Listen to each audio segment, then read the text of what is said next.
Okay.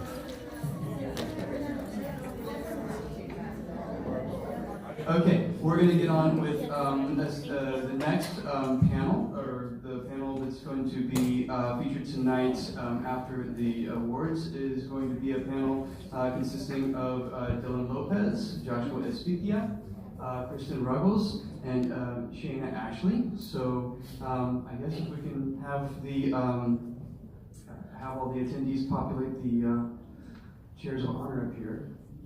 The theme of the panel, this part of the panel tonight, is called Homebrewed, and it focuses on local poets. And we wanted to we didn't want to necessarily stick with the most absolutely traditional definition of poetry, so we also have a musical poet with us tonight as well. So we're going to continue. Welcoming to the podium, Kristen Ruggles.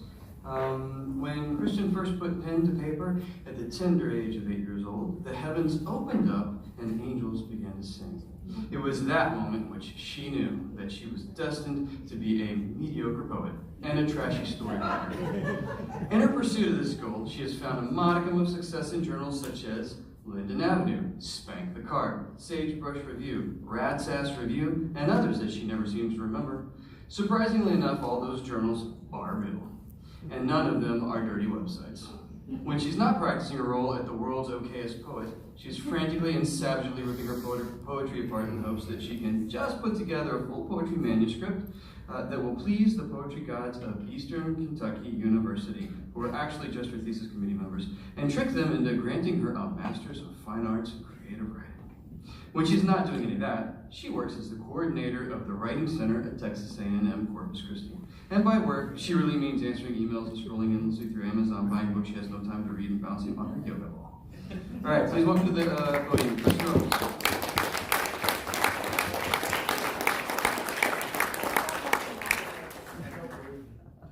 You should. They're dog videos now. All right. Pretty sure I don't need that. So we'll get it out of the way early so that way I don't have to hear myself talk. So this first one, for the youngins in the room. Once upon a time, there were TVs that had great big dials on them and you had to actually physically turn it by hand. So just be aware that these things existed. First one's called Morning TV. It was an old TV that tuned by dial and wouldn't pick up channel 3 on rainy days. That would hiss and crackle like a den of snakes hopped up on Pop Rocks and Coke, pissed off because their urban myths had been destroyed. Sun raged across an old blue shag carpet in that cheap apartment, and my feet were tinier than I could now imagine they ever were as I snuck down the stairs. A quiet clack and that howling hiss called to my parents up the stairs in their bed, a tattletale sibling shouting to Mommy that I was going to break rules. Though I didn't know exactly what rule I was breaking, I just knew I didn't want to get caught. As the crackle died 2 1/4 eternities later in sneaky preschooler time, 10 whole clicks on the clock. There on the screen, Amity Island. Deep in the acid of my tiny tummy, a dorsal fin surfaced to chase away the butterflies before beginning its languorous lapse in stomach lining. As Roy improvised and those jaws gnashed at my fascination with teeth only 13 minutes on screen and cursed the great white turd. In an ocean the color of Kool-Aid that stained my lips, a thought would start to stir in my small head. Is there more to fear than just the boogeyman? Thank you.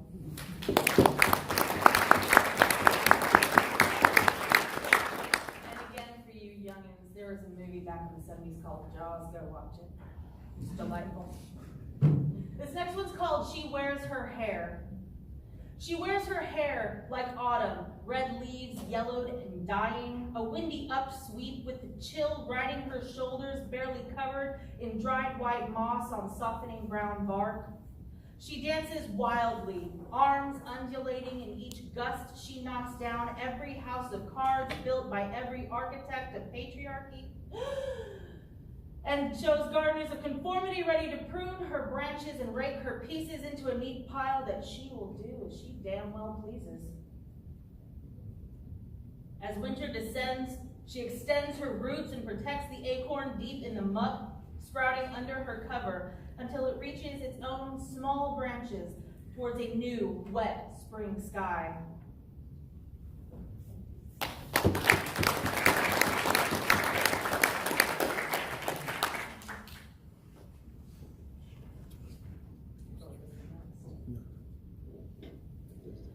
This one is called Tree Song.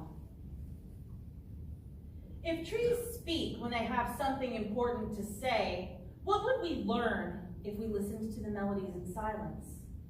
Would the trees speak kindly to one another, sending electrical waves of praise through the collective root system, grounding to Mother Earth, and urge each other to perpetually reach for the distant skies and to protect their groves from injury and disease?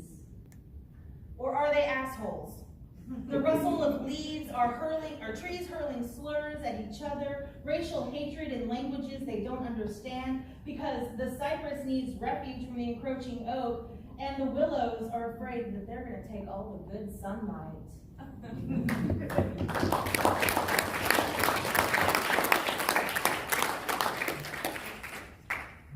right.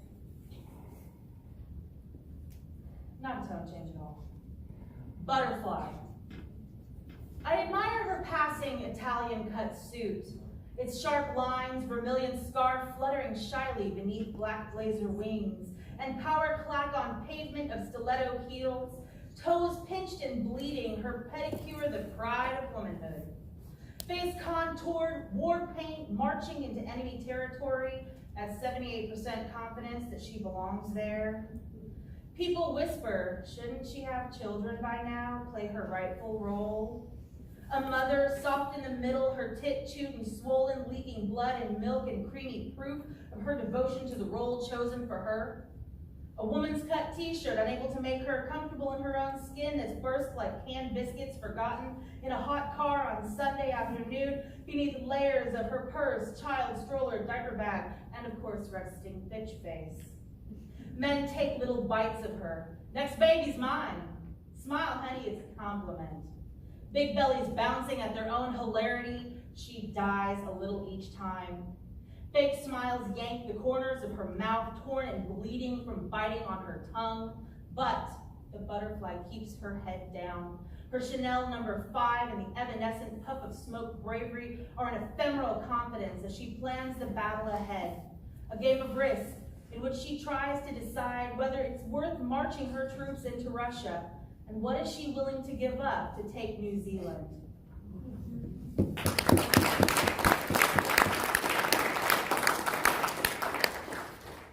I doing on time? He's like, 20. All right.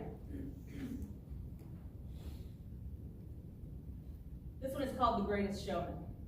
And I feel I should preface it a little bit with, my grandfather was insane. And the stories in this poem are true. And I feel like I have to say that because as you listen to them, you're gonna go, surely this human being did not walk the earth with me. And he did. God love him. The Greatest Showman. He faked not being able to walk, yet he drove his family crazy, his knobby knuckles clutching weakly the steering wheel while his only son sat behind him on an old half-full 5-gallon paint bucket using a cane to push the gas and apply the brakes in a rusted-out van that used to hold the tools slowly sold off to pawn shops to pay bills, or rather feed addiction, after his hands could no longer grip a hammer. He said he couldn't speak, though every day the phone rang and he would tell anecdotes full of words no longer acceptable after the civil rights movement, and punchlines at the expense of the fairer sex, jokes about blondes and brunettes wasted on his box redhead granddaughter. Though to hear him in conversation with others, the little black boy who cut his lawn was the nicest boy he ever knew, and his granddaughters were the smartest people to ever exist. He once claimed he had a heart attack, and no matter what any doctor, MRI, EKG, or blood work happened to say, he still wore the happiest smile pictured in an open blue gown, white chest hair dotted with electrodes reading the steady beat of a physically unscarred heart. Only asbestosis was to blame for the inability to breathe, he would say as he lit the last in his habitual pack a day tucked away next to the empty 6-pack of Natty Light. So when we got the call, and he was found in the hospital trying to eat his gown and asking why his only son hid in the cabinets as a nurse told his daughter and her ex-husband, the showman's only visitors, that hospice was the only way. No one dared believe the greatest joke the old man would ever tell was making Christmas Eve a lasting memorial for a problematic patriarch.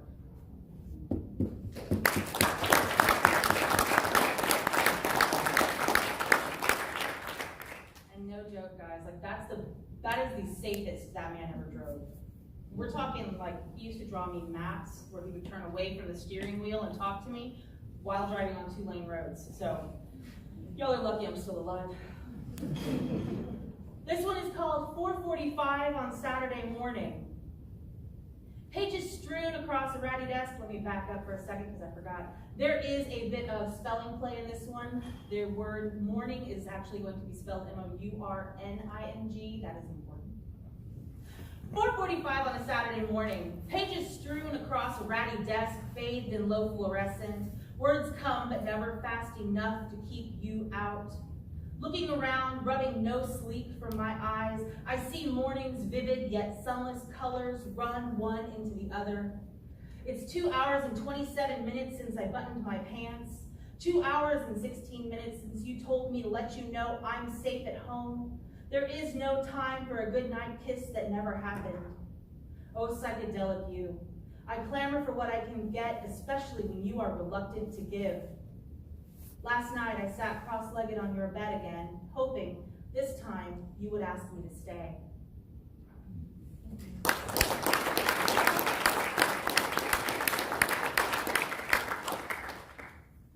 are we doing on competition? Awesome.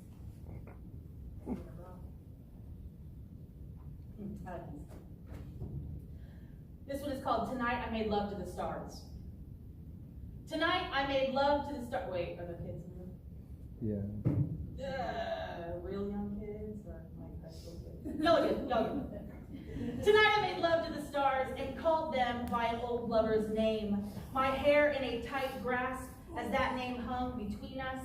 We were frozen for a moment, unable to breathe, before the stars pulled me down, the hand still gripping my hair, and reminded me why I forgot that name in the first place.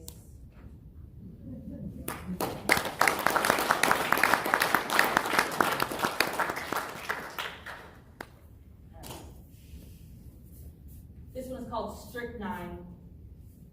I drink you like a cure, a syrup to slow the destruction of love, when in fact you are the poison. A slow execution, an enzymatic dissolution. I still drink deep when you offer, wondering if this time will be the last, and savoring that sweet copper penny taste of you melting under my tongue, hoping I will live to drink you again.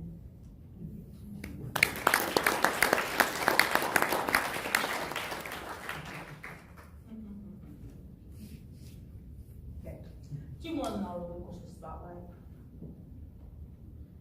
This one is called On the Road to the Moon. On the road to the moon, I stopped by your house to see if you had a coat I might borrow. You let me in and gave me your blue thermal and a thermos of hot cocoa. You were certain it would be cold. When I reached the moon, it was hot, and I left your cocoa and coat in the car, but never forgetting your kindness, I wrote your name on the biggest rock I found. That one's for my mom.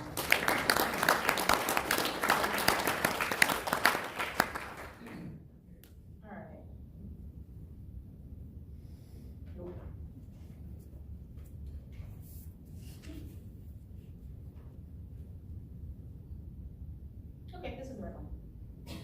Sorry guys, this is the most organized I've ever been, so. All right, this is the last one. Age-old questions. When wrinkles crinkle the corner of my mouth, will I still speak the fairy tales I have lived with a crisp, clean resonance? When my back carries the weight of a century, will energy continue its dance unhindered through my chakras, reminding me that I am one with my universe? When I have dug down into graveyard dirt, will the great green doors of my soul, flooded with celestial magic, remain open? Will I be able to grab and ride the stars with arthritic hands? Thank you.